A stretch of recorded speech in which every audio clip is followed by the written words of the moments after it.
Hello everyone, Nostalgic here. So what exactly is underrated to you? This is mostly used as a buzzword, so I'm gonna go with my own interpretation of it. I won't be talking about the lack of popularity of certain anime, but rather literally about anime that have scores on my anime list that just don't make much sense in my head. Usually these anime have one or two particularities about them that either drive a lot of people away from them or overshadow all of their great qualities, which I'll do my best to highlight in this video. Do you know what Tokusatsu is?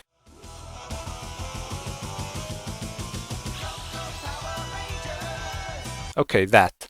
SSSS.Gridman is part of the Ultraman universe, and it was adapted to anime in 2018 by the one and only savior of anime, Trigger. Now here's the thing, I'm not a Tokusatsu enthusiast by any means, and this show, man, I love it. Despite it starting out with an episodic structure, it has an overarching plot that presents one of the most satisfying climaxes I've ever seen in anime. And I'm not exaggerating. Its animation and art style are crisp and full of personality, and the soundtrack is fire. Plus, its characters have some of the most natural sounding, seamless and smooth dialogues in the medium. All of this said, and the show has a measly 7.16 on Mal? I get it, Power Rangers and shit. But don't overlook SSSS.Gridman just because of that. It also has some rather appealing attributes, if you will. A sequel/side story to this is actually being released right now in the form of SSSS.Dynazenon, and it holds up just as well as the original Gridman. Seriously guys, letting this franchise get this close to freezing, and the freaking OVAs for Ero Manga Sensei and Infinite Stratos is just outright embarrassing. Get your shit together. It's a Trigger show, it's good. Give it a shot, come on. Aku no Hana is the infamous rotoscoped anime by the director of Mushishi, and unfortunately it never got a second season, probably because it didn't sell well enough. I wonder why. But hold your horses, that doesn't mean it's inherently bad, okay? I swear. Just because something is weird, ugly, or unsettling to even look at doesn't mean it's made without competence, thought, or purpose behind it. Actually, the very reason this simple slice of life was one of the most thrilling experiences I've had with anime is precisely due to its visual approach that adds to the atmosphere that the story is conveying. Now, to be fair, I haven't read the manga, and obviously a case can be made about the quality of one form of the story against the other, but in the end, both are different products, and for me, the anime accomplished everything it set out to do. How far can the guilt trip of a horny teenager that was caught sniffing his crush's panties go? How downhill can this boy's mental health go under the pressure of a borderline sociopathic, lonely and depressed girl? It's kind of a harsh story, but it really pulls through with its atmospheric directing. Of course, I understand why this has such a low score, it's honestly comprehensible, but if you're an open-minded person and you are just looking for a different experience with anime, this is definitely one of the most unique series that you can find, which takes its psychological elements to the absolute limit with its approach. Another underrated anime for me is none other than Neon Genesis Evangelion.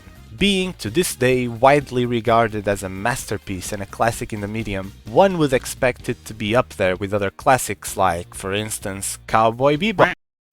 Come on guys, don't do this to our boy Shinji. Dude's been through enough shit already. Its initially episodic nature throw a lot of people off, but even if the average viewer gets through the entire thing while enjoying it, they'll still need to confront the final boss. That is one of the weirdest finales to a series ever. So yeah, while Evangelion can be at times weird and unconventional, making it something that doesn't particularly appeal to the masses, It is, to this day, one of the best character-driven stories, with each of its characters presenting very down-to-earth problems in line with their age and position in life, making them seem all the more real and relatable to most viewers. Now, if people can't get Evangelion up there in the ratings, the end of Evangelion movie is definitely way below.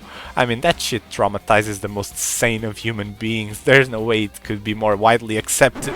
8.5? Mal, look at you go. Proud. Proud we may be. If nowadays we can witness older classics like this sitting at this score, as with Berserk and Perfect Blue for example, I can die in peace. Speaking of Perfect Blue, and Satoshi Kon for that matter, guys, what is this? Look, I know Satoshi Kon anime are inherently weird, but what's happening here? What am I missing? Are most of the people who rated Paranoia Agent not the same as those who rated every other Satoshi Kon anime? Because Paranoia Agent presents the same elements as Kon's previous works, a blend between reality and illusions, dreams or the imagination, but this time in an episodic format. Oh shit, here we go again. What do you have against episodic structures? Honestly though, that's the only plausible reason I see for this to have such a low score, for what it is at least. It's a high quality TV series made by Madhouse, superbly written and directed of course, that tackles all sorts of social problems, from creativity struggles, depression, suicidal thoughts, theft impulses, identity issues, etc. So basically, it takes a look at the broad scope of problems within a society made of people who end up resorting to running from their problems and the consequences that such acts entail. And here it is! You know what has a higher score than Paranoia Agent? Charlotte! Freaking Charlotte! Well, can't win them all, am I right? Now I have plenty more of these to talk about, but for now I'm gonna leave it there. I hope I could get you to watch any of these shows if you haven't already, or at least consider doing so. Keep expanding your tastes, stay open-minded, don't forget to like if you enjoyed the video, and subscribe for more content that I'll be putting out as frequently as possible. Stay awesome.